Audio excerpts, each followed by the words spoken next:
Hello everyone. Today we will talk about how to fix the app of InShot. We will go to settings.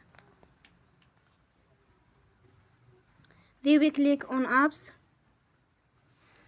After that you will search the app InShot and you will click. Then you will on force stop. After that you will go to storage. Then we click on clear cache.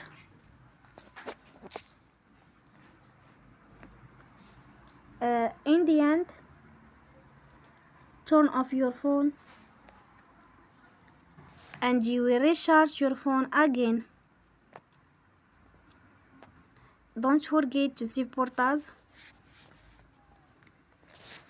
by like and subscribe.